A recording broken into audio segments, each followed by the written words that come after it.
Então, meus amores, continuando, vamos falar agora da reprodução assexuada em plantas. Bom, então aqui na reprodução assexuada não tem união de gametas. A planta, ela consegue se desenvolver sozinha. E aqui eu coloquei dois exemplos de reprodução assexuada nas plantas, que é um chamado de divisão de touceira, que é quando você tem uma planta, aqui eu coloquei o exemplo, né?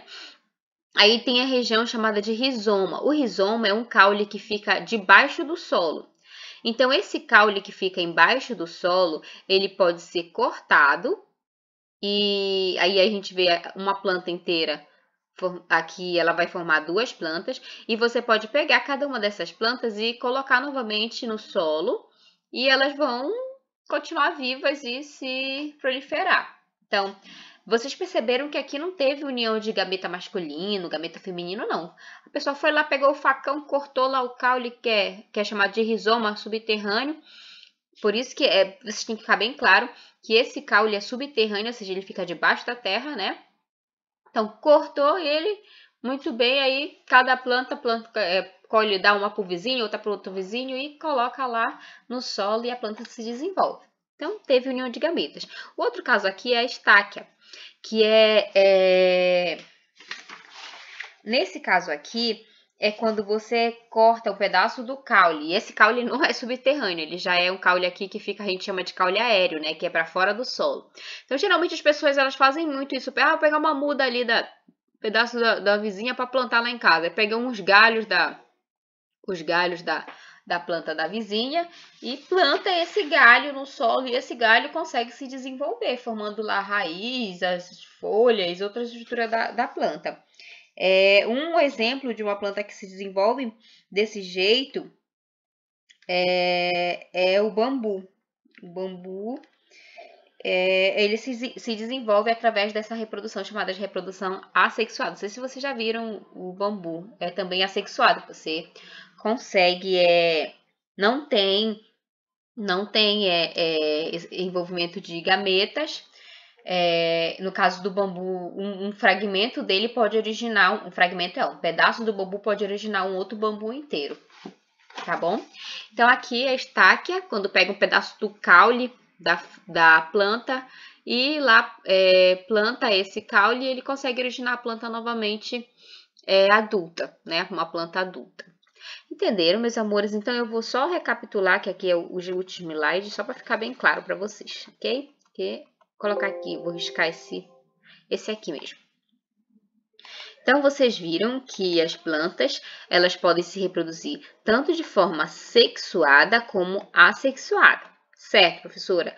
Na sexuada, vocês viram que envolve o gameta masculino, que está dentro do grão de pólen, tá? E o gameta feminino, que está na parte do tubo polínico dentro da flor, tá bom? Então, tem plantas que têm a parte feminina e masculina e tem plantas que não têm, que só tem a parte feminina ou só tem a parte masculina, tá bom? Quando o grão de pólen cai aqui no tubo polínico, que vai conduzir ele para o óvulo ou a oosfera, esse processo é chamado de polinização, ok? Mas quando o grão de pólen, digamos, se quebra, se abre e sai daqui de dentro a parte masculina, que é o anterozoide, se une aqui à oosfera, que é o óvulo, pode-se dizer o óvulo, quando o gameta masculino se une com o feminino, aí nós chamamos isso de fertilização ou fecundação, tá bom? Que aí vai unir e formar uma única célula. Eu disse para vocês uma outra coisa muito importante, é que as plantas elas produzem um açúcar chamado de néctar. E isso atrai abelha, atrai formiga, atrai pássaro. E se vocês já viram os pássaros lá, o beija-flor, ele não fica beijando a flor não, ele fica lá coletando o açúcar porque ele come isso. Mas em compensação, por que isso é importante para a planta? Porque quando ele vai lá, o grão de pólen gruda no corpinho dele e quando ele for em outra planta, esse grão de pólen vai ficar lá para fecundar a parte feminina dessa planta. Então, digamos que as plantas conseguem ter uma diversidade delas espalhada por todo canto, por conta de que o vento, e nesse caso os pássaros, as abelhas, levam esse grão de pólen, que é a parte masculina, para fecundar a parte feminina de outra planta.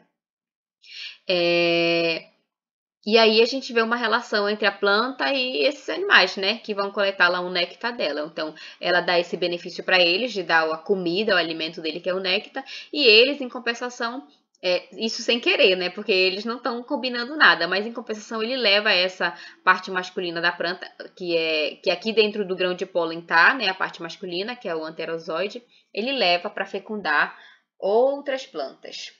Certo? E na reprodução assexuada, a gente viu que não precisa de gametas masculino e feminino. A planta consegue se reproduzir sozinha, pegando um fragmento da planta, no caso aqui o caule subterrâneo, e plantando novamente, ou pegando um pedaço de caule, que é o chamado de caule aéreo, e também plantando. Certo, meus amores? Então, é só isso, tá? Esse assunto aí não terminou, infelizmente, ele é muito grande. E em outras aulas, a gente vai continuar ele e sempre fazer uma atividadezinha para não ficar muito longo o assunto e vocês conseguirem acompanhar tudo sem errar as questões e entender direitinho, tá? Então é isso, beijos, tchau, tchau!